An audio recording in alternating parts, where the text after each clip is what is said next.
and one time around the fire played one song, and I'll never forget it for the rest of my life. One time, so my girlfriend, shout out Casey Wortman, her dad loves Field of Dreams. So when she knew I was working with Kevin, she was like, hey, will you get him to sign a baseball for my dad? You know, that movie is so meaningful for so many people, I think, particularly of that generation. And I'm very embarrassed about that because I'm supposed to pretend like I'm Kevin Costner's peer, like we're coworkers. Yeah. I'm supposed to pretend that it's like me and him are pals, just like hanging out at the water cooler. So trying to get him to sign this baseball is a very embarrassing situation. So I walk up and I'm kind of nervous and I've got this baseball in my hand. And he just goes, hey, Jeff, how you doing? Kind of nice out here. And we just have this whole conversation. He takes the baseball out of my hand, produces a pen from his pocket, signs it and hands it back without mentioning it once. Never says a word about it. He was so cool about it. It was amazing. He really, I was embarrassed to do it. And for him, it was a completely normal. He made it so casual and easy and cool.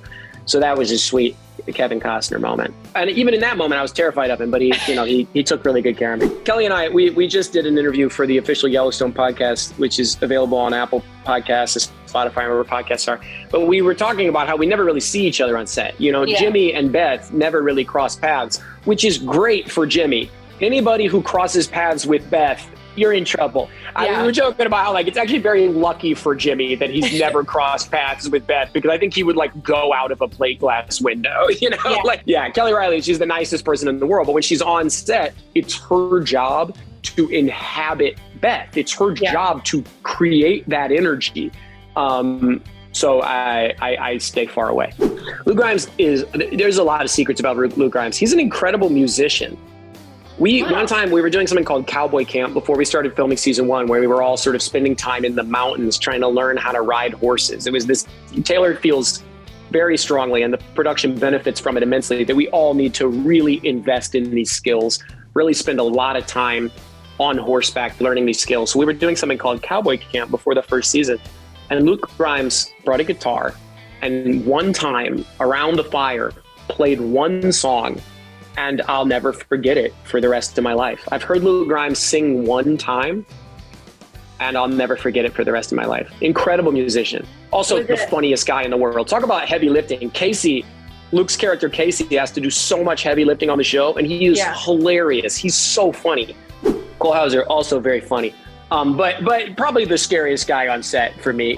Cole Hauser, I'm trying to learn from Cole Hauser how to be assertive as an actor, because as an actor, you're working these 16-hour days. You have to kind of advocate for yourself in certain ways, and especially for Cole, he's such a leader. Rip is such a leader, but Cole is also such a leader that he is always making sure we have what we need to do our job and to take care of ourselves. So that's something I'm always trying to learn from Cole. I really look up to him in that way. In the same way that Jimmy looks up to Rip, I really look up to Cole. And he also has more range than you could imagine on set. The scenes that Rip gets to do where he's a little funny, like the scene in the truck in season 3 with Mia, Cole Hauser's comedic timing is incredible.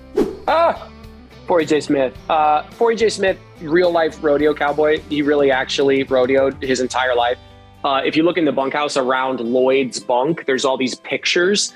And they're pictures of Floyd J Smith rodeoing over the years. Floyd J Smith also feels religiously that you cannot put a cowboy hat on a bed. And one time it happened. One time, we don't know who put the hat on the bed, but all of a sudden there was a cowboy hat on a bed. And Floyd J Smith got very upset. He got upset to the point that I took responsibility for it, just because I knew he wouldn't be that mad at me, because I'm I'm a goofball. If I make a mistake, he'd forgive me. So I took responsibility for it just to kind of smooth it over.